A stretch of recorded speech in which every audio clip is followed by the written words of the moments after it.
Hello everybody, welcome to Totally Tabled. My name is Shaggy, and today I'm running down my top 10 games I'm sort of okay at. This is a quick little follow-up video to my last list video, the top 10 games I suck at. Go watch that if you haven't.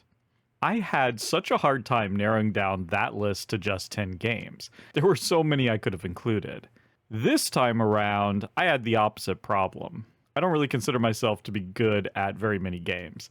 Take note of the title of this video. I specifically didn't use the word good. I'm sure a lot of you feel the same way as well. And honestly, I think it has a lot to do with the type of gamer that you are. For me, I like exploring and discovering new games, new mechanisms, new themes, new experiences. And because of that, I don't play games dozens or hundreds of times and try to master them. After a while, I want to move on to something new, and then I'll return back to the game when it feels fresh. I simply don't get any joy from performing autopsies on games and understanding them inside and out and being able to crush any casual player. I actively avoid that. I like to have my games retain some mystery. I'd honestly rather set a game on fire than read a strategy guide about it. So as a consequence of this mentality, I'll never hoist a trophy at the World Series of Board Games or whatever it's called. But here's some games that I feel at least somewhat competent at, and I'm going to run through them fairly quickly. Again, this is a follow-up video. I'm going to try to avoid rambling on too much. Number 10 is Space Base. Now, this is a funny one for me to say that I'm good at because there's so much luck in this game. It's almost like a gambling game. But this is one that I play a lot with my friends on Board Game Arena. And for some reason, whatever the reason is, I don't know, but for some reason, I'm kind of okay at it. It's a really fun game where players are racing to 40 points. And on your turn, you roll 2 dice, 2d6, and you use the numbers to activate this tableau of ship cards you have in front of you. And most of the time, you're either going to be getting points or money that you can use to then buy new ships that have more powerful special abilities. And the cool thing is when you buy a new ship, you replace the one that's there and you take the old one, you flip it, you tuck it underneath, and now you have this new ability that only activates on other players' turns. So as you build up your tableau, you're getting better both on your turn and when other players roll their dice. Very cool. It means there's very little downtime. You're always excited about what everyone is rolling. And there's a surprising number of strategies that you can use in this game. You wouldn't think so, but you can build up one number and just when it hits, if it hits, you get a massive amount of stuff. So there's really cool stuff where you can sort of build up some of the higher numbers and then like switch them with some of the lower numbers so they'll hit more often. There's cards that let you manipulate the dice. There's even a card where if you just hit it enough times, you automatically win. Lots of crazy stuff that can happen. And I don't know, for some reason, I'm just pretty good at this one. So that's 10, Space Base. Number 9 is The Loop. The Loop is a fairly difficult cooperative game that I almost exclusively play solo. Really like the solo game because it's very thinky. In The Loop, you can set up these huge mega turns where you're just doing one thing after another, playing this card, using this thing to untap that card so you can use it again. That's the looping. You can kind of set that stuff up on the board, and I think that just really works for me because in every game, I'm looking for ways that I can do some kind of ridiculous combo, set up some mega turn, and the loop rewards you for doing that. A lot of games don't reward you for that because it means you're being inefficient or just never quite works out. The loop, I think, almost requires you to set up those mega turns and to have those amazing combo, rounds. And it's one of the reasons it's one of my favorite cooperative games in existence. Okay, that's number 9, The Loop. Number 8 is Frostpunk. As with The Loop, I have a full solo playthrough of Frostpunk. Go check that out. And, spoiler alerts, I crushed it in that game. Now, Frostpunk is really hard, and that game was a bit of an anomaly. I'm not saying that I do that well or win a lot in Frostpunk. I've had many, many crushing defeats, but I think I do pretty well. I feel like I have a pretty good understanding of how the mechanisms work, how to manipulate things, the importance of managing morale, when to, push your luck and to take risks and when to be a little bit more conservative. I think a lot of those instincts have been developed from another game that's going to appear on this list. Many of you might know what's coming, but I think that knowledge actually has helped me with Frostpunk too. And I think with a lot of these hard cooperative games, winning is not necessarily the best measure of how good you are at the game. A lot of times just having dramatic finishes and having cool stories means that, you're playing at a high level. And sometimes bad things are just going to happen. You're going to get some unlucky draws, that sort of stuff's just going to happen. And for the most part, when I play Frostpunk, I have some really good sessions. And so I feel like I'm pretty good at the game. Might just be fooling myself, but there you go. Number 8, Frostpunk. Number 7 is Macao. And I mean the original Macao, not the reprint, which is called Amsterdam. Now, I actually have a playthrough of Amsterdam on the channel. Spoiler alert again, I got crushed in that game, but the solo mode is a little wacky, and I haven't played Amsterdam enough to really have a good idea of how well I handle the changes in that game. But in the original Macao, I felt like I was a pretty good player of that, mostly again because of the same thing I was talking about with the loop. Macao lets you have those super turns, those mega turns, because of the win rows system. It's such a brilliant mechanism where dice are rolled and you're going to pick 2 of the dice that are rolled, like 6 different colors, and those represent action points. The trick is, if I take that 5 of red, I'm going to get 5 red action points, but I'm going to get it 5 turns from now, not right now. And so you're kind of setting yourself up to have big turns later, and then you need to be able to cash in on those big turns and not waste those action points. Excellent game. I wish that win row system was used in other games. Designers, steal that, please, because it's such a great mechanism. Anyway, that's number 7, Macao. Number 6 is ROVE.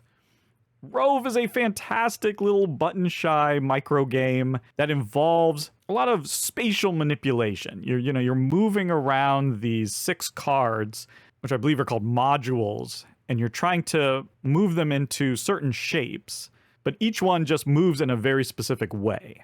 So you're really trying to puzzle out the most efficient way to kind of move everything around. That kind of spatial reasoning, I actually think I'm pretty good at. At the very least, I enjoy working out those kinds of puzzles. So ROVE is a big hit for me. I've done a full solo playthrough of this one as well, so please go check that out. That's number 6, ROVE.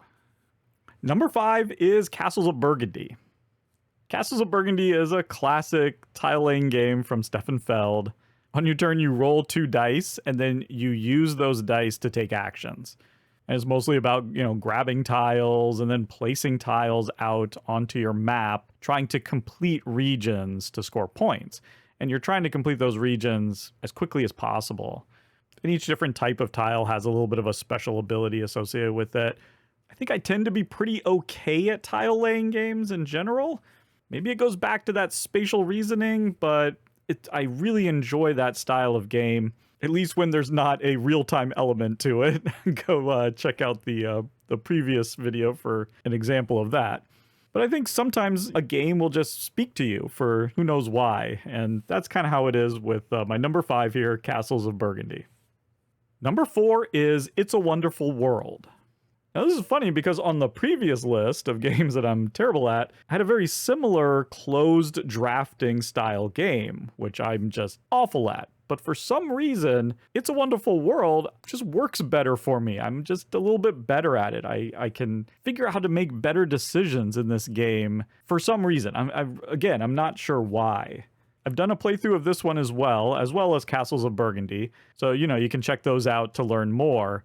But, here you're drafting cards, and then you're either building those cards, which require certain resources, or you are discarding those cards in order to gain the resources that you need to build these buildings. And then once they're built, they give you income of these different resources, and you kind of go from there. It really has quickly climbed to be, I think, maybe my favorite drafting game, or certainly one of the top ones. It really nails that angst of just wanting every single card and, the pain of seeing someone else take the exact card that you needed. There's a lot of moaning and groaning in this game, which means it's doing something right. Highly recommend it. Fantastic. It's a wonderful world. Number 3 is Cosmic Encounter. I'm kind of okay at negotiation games. Maybe, sort of. I think I am anyway. I think I'm good at not making myself a target. And I'm more than willing to try to convince other people, why they should join with me, why they should do the thing that's going to help me out. I'm very willing to lie and cheat in these games, cheat legally. I do think there's like a certain skill in games like Cosmic Encounter to appearing not to be a threat and being sort of overlooked and, managing to position yourself just right, so you can just time it perfectly to snatch that win. Either way, Cosmic Encounter is a ton of fun. That's my number 3. Number 2 is Deception, Murder in Hong Kong. I think I'm okay at social deduction games, mostly because I think I'm okay at lying. And what I love in Deception, Murder in Hong Kong is you need to tell a story. You need to be able to explain away the evidence in front of you and point the finger at somebody else, regardless of if you're the murderer or not. And unfortunately, I think I've gained a little bit of a reputation of being good at these games, and so it's a little bit harder to gain the trust of people these days, at least amongst my friends. I think their default position now is just, I'm lying, and so it makes it a little trickier, but that probably means that I was doing a pretty good job before. Not sure. But as far as social deduction games go, Deception is my absolute favorite. I've had some absolutely hilarious games of it. So yeah, that's my number 2. And my number 1 is, of course, Robinson Crusoe. This might be the only game that I think that I'm actually good at. And it helps that I've played it many dozens of times. Now, I've done 3 playthroughs of it, so you can go check those out. And if you've seen those, you might be questioning whether or not I'm actually good at this game. My record on camera may not suggest that. But again, like with Frostpunk, with these hard cooperative games, it's not so much about winning or losing, but how good of a story did you tell? Did you make it right to the end? Did you get that photo finish? And even when I lose with Robinson Crusoe, it always comes down to the end. There's always some dramatic story that's told, and that's winning. When you're bad at Robinson Crusoe, you lose right away, things spiral out of control really fast, it doesn't become a very good story. Once you get better at it, every game is exciting.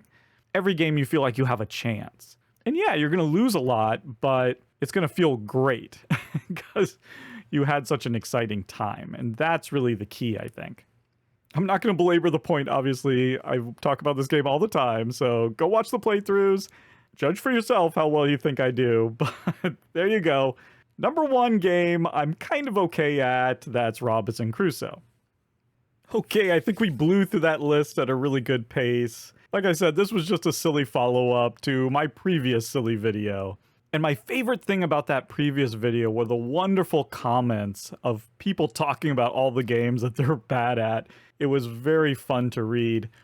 It's probably not as fun to read about people bragging about being good at games, but nevertheless, I want to hear which games you excel at or are pretty good at, and especially if you have some sort of interesting reason why, Is there a style of game that really works with your brain? Or, I think a lot of times we just get good at games because we just play them all the time and we sort of learn them inside and out.